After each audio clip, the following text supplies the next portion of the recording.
وغیرہ اویلیبل ہے، ان کی ٹیکنیکل کیپیبلٹی کتنی ہے، فائنینشیل کیپیبلٹی کیسی ہے، so whether they are capable enough to execute that work, اور یہ چیزیں آپ نے آف کورس ٹیکنیکل کوالیفیکیشن میں ہی چیک کرنی ہے۔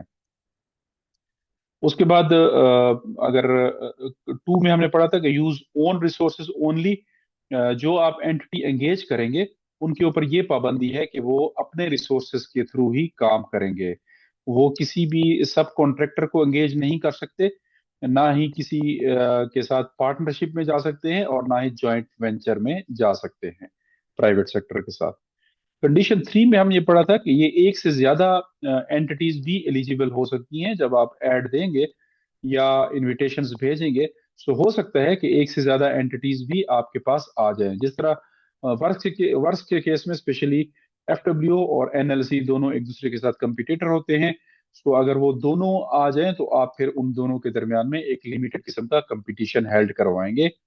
اگر کوئی اس کے ساتھ تیسرا بھی آ جائے تب بھی آپ کمپٹیشن ہیلڈ کروائیں گے، اور اس میں ایڈورٹیزمنٹ کی جس طرح ہم نے پہلے پڑھا تھا نیوز پیپر وغیرہ میں دینے کی ضرورت نہیں ہے، جسٹ آپ ان کو لیٹرز لکھ کے اس کو انوائٹ کر سکتے ہیں، لیکن وربل کمیونیکیشن نہ ہو، ان رائٹنگ ہو، ریزنیبل ریسپانس ٹائم دیں تاکہ وہ اپنی بیٹس کو پراپر طریقے سے تیار کر کے آپ کو سبمٹ کر سکیں۔ اور اس کے بعد price reasonability which is very important, آپ نے مارکیٹ بیسڈ پرائسز لینی ہے، اور آپ نے لائک اگر ایم آر ایس میں وہ آئٹمس اویلیبل ہیں تو ان کے ریٹس وغیرہ کو آپ نے ایم آر ایس کے ساتھ کمپیئر کرنا ہے۔ سو کی پروویژنس اس رول کی، only state owned entities are allowed, یہاں پہ پرائیویٹ سیکٹر یا کانٹریکٹرز وغیرہ الاؤڈ نہیں ہے، اور نہ ہی کوئی بھی کمپنی یا کنسلٹینسی جو پرائیویٹلی اونڈ ہے وہ الاؤڈ ہے اس رول کے اندر۔ کنسلٹنٹ بھی آپ ایسا لیں گے جو اٹانومس ہو یا سیمی اٹانومس ہو یا آپ کے پاس گورنمنٹ اونڈ ہو۔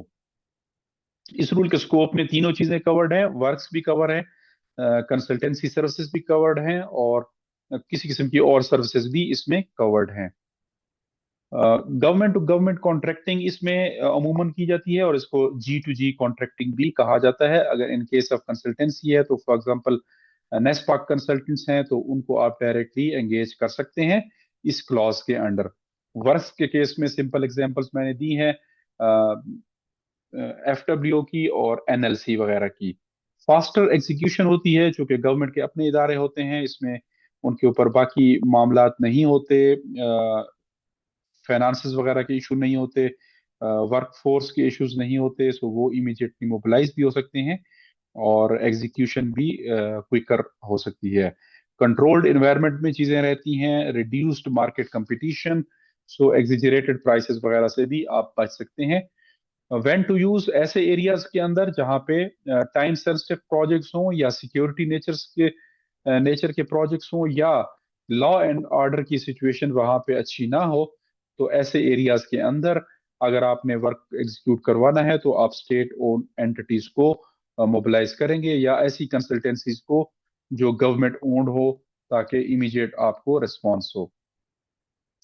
اس میتھڈ کی لیمیٹیشنز میں سب سے بڑی تو یہ ہے کہ چونکہ کم اس میں پارٹیسپینٹس ہوتے ہیں، لمیٹڈ کمپٹیشن ہوتا ہے، ٹرانسپیرنسی وغیرہ کے چانسز کم ہوتے ہیں، اور فیوریٹزم یا پرائس کنسرنز وغیرہ یا ہائی آرڈر سیکورٹی کے ایشوز آپ کو زیادہ فیس کرنے پڑ جا سکتے ہیں۔ رسک اس میں انوالو جو ہیں کہ اوور پرائسنگ آ سکتی ہے، لہٰذا جو کمپٹیشن کی ہم نے بات کی تھی، یا مارکیٹ ریزنیبلٹی کی، پرائس ریزنیبلٹی کی، تو وہ آپ کو اس چیز سے بچائے گی۔ وہ آپ کے پاس اگر پرائسز ہوں گی so you can compare the rates offered by the state owned entities with those available rates۔ lack of transparency، favoritism اور inefficiency اس کے موٹے موٹے رسکس ہیں۔